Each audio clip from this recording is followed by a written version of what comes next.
സല്ലല്ലാഹു അലാ മുഹമ്മദ് സല്ലല്ലാഹു അലൈഹി വസല്ലം. ഇതിലേക്ക് വരുമ്പോ മഹാന്മാരായ പണ്ഡിതന്മാര് പഠിപ്പിച്ചില്ലേ, ഖിയാമത്ത് നാളിൽ എല്ലാവരും ഒരുമിച്ച് കൂടുമ്പോ ആദ്യമായി മുഖം കറുക്കുന്ന ആളുകൾ ആരാണെന്ന് ചോദിച്ചു. നല്ല മുഖം വെളുക്കുന്നവരും പ്രകാശിക്കുന്നവരും മുഖം കറുക്കുന്നവരും രണ്ട് ടീമുണ്ടല്ലോ. യൗമ തബിയല്ലു വജൂഹുൻ വതസ്വദ്ദു വജൂഹ്. ചില ശരീരങ്ങൾ പ്രകാശിക്കും, ചില ശരീരങ്ങൾ കറുത്തിരുണ്ടു പോകും.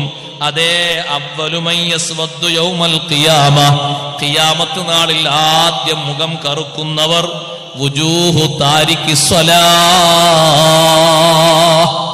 നിസ്കാരം ഉപേക്ഷിക്കുന്നവരുടെ മുഖങ്ങളാണ്. അല്ലാഹു കാത്തുരക്ഷിക്കട്ടെ. നിസ്കാരം ഒഴിവാക്കുന്ന ആളെ ഒരു സംഗതിക്കും പറ്റൂല എന്നാണ് പറഞ്ഞതിൻ്റെ അർത്ഥം. അവൻ ഇവിടൊക്കെ നല്ല ഫേസ് ആയിരിക്കും, കണ്ടാൽ പിന്നെയും പിന്നെയും തുറച്ചു നോക്കാൻ തോന്നും. അവൻ്റെ ആ മുഖത്തിൻ്റെ ഷെയ്പ്പും ആ മുഖത്തിൻ്റെ ലാവണ്യവും, അവനൊക്കെ കണ്ണാടി നോക്കി മിനുക്കുന്നതും ചെത്തി റെഡിയാക്കുന്നതും, ഒരു വക്ത് പോലും നിസ്കരിക്കാതെ നടക്കുന്ന ഹതഭാഗ്യനാണെങ്കിൽ ഏറ്റവും കരിവാളിച്ച മുഖവുമായിട്ട്, കറുത്ത മുഖവുമായിട്ട് പരാജിതരുടെ കൂട്ടത്തിൽ നിൽക്കുന്നത് കാണാം. താരിഖു സ്വലാത്തിന്റെ മുഖം, നിസ്കാരം ഉപേക്ഷിക്കുന്നവരുടെ മുഖം. നമ്മൾ നമ്മെപ്പറ്റി ആലോചിക്കണം, പുറമക്കാരെ പറ്റിയല്ല. ഏത് ലിസ്റ്റിലാ ഉള്ളത് എന്ന് ചിന്തിക്കണം. ചിന്തിച്ചിട്ട് തരി ഈമാൻ ഉണ്ടെങ്കിൽ മാറണം, ഒരൽപ്പം ഈമാനിന്റെ കണി കണ്ടെങ്കിൽ മാറണം. 1% ആളുകൾ എത്ര നിഅമത്ത് അല്ലാഹു തആല വാരിക്കോരി കൊടുത്താലും അവരെ മനസ്സിലേക്ക് അങ്ങോട്ട് ഏശാത്തൊരു വിഷയം അതാണ്. കാറില്ല, ബാക്കി എല്ലാത്തിനും സഹായിക്കാനും കാര്യങ്ങൾക്കൊക്കെ ഉഷാറാണ്.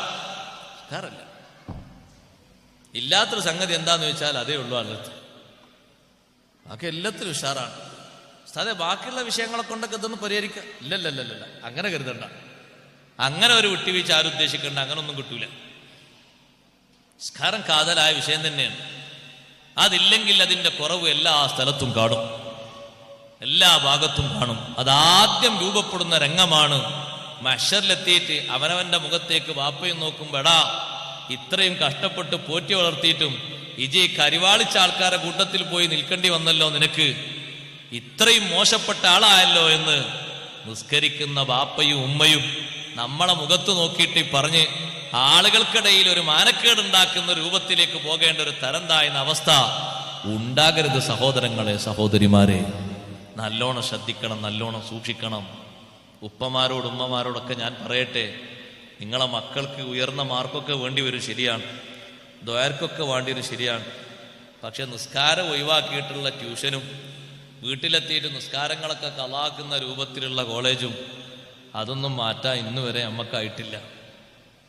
ഇപ്പോഴും ഓരോ സ്ഥലത്തെത്തുമ്പോൾ കുട്ടികൾ ഇശാന് വാങ്ങിക്കൊടുക്കുമ്പോഴാണ് വീട്ടിലേക്ക് അണയുന്നത്.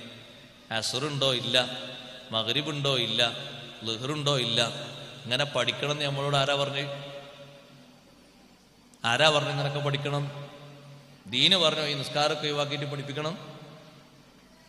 ഇസ്ലാം പറഞ്ഞോ ഈ നിസ്കാരമൊക്കെ കളാക്കിയിട്ട് ഒഴിവാക്കിയിട്ട് പഠിപ്പിക്കണം? ഡിഗ്രിന്റെ മേലെ ഡിഗ്രിയൊക്കെ വാങ്ങണം? അത് പറയുമ്പോൾ നമ്മൾ ആൾക്കാരൊക്കെ തായോട്ടാണ്, നോട്ടൊക്കെ തായോട്ടാണ്. ഉസ്താദെ, ആ കാലത്ത് അങ്ങനെ അല്ലാതെ പറ്റൂല. ആര് പറഞ്ഞു പറ്റൂല? നിനക്ക് അല്ലാഹു തആല അധ്വാനിക്കാനും നിനക്ക് അല്ലാഹു തആല അതും നഷ്ടപ്പെടാത്ത രീതിയിൽ സ്വീകരിക്കാനുള്ള കഴിവും ഒഴിവും ഒത്താശയും തന്നിട്ടുണ്ടെങ്കിൽ നീ സ്വീകരിക്കേണ്ട മാർഗം അതാണ്. അതിനാ നീ വഴിയൊരുക്കേണ്ടത്. അങ്ങനെ ആരും കരുതണ്ട. അപ്പമാരും ഉമ്മമാരും പ്രതിക്കൂട്ടിലെത്തുന്ന ഒരു ഭാഗം അതാണ്. അത് തീർത്തും ശ്രദ്ധിക്കേണ്ട, സൂക്ഷിക്കേണ്ട ഒരു മേഖലയാണ്. എത്ര സമയം കഴിഞ്ഞിട്ടാന്നറിയാം നിങ്ങൾ? 7 മണി 8 മണിക്കൊക്കെ നമ്മൾ ഇങ്ങോട്ട് വരുമ്പോൾ പലയിടത്തേക്കും പോകുമ്പോൾ അപ്പോഴും കോളേജ് കഴിഞ്ഞ് സ്കൂൾ കഴിഞ്ഞ് വന്ന് നിൽക്കുന്നേ ഉള്ളൂ, ബസ് കാത്തുനിന്നിട്ട്. നമുക്ക് പുല്ല് വിലയാണ്. നമുക്ക് എന്ന് പറഞ്ഞാൽ നമ്മൾ ഓരോരുത്തരെ പറ്റി പറഞ്ഞു, പുല്ല് വിലയാണ് നിസ്കാരം. നല്ലോണം ശ്രദ്ധിക്കണം.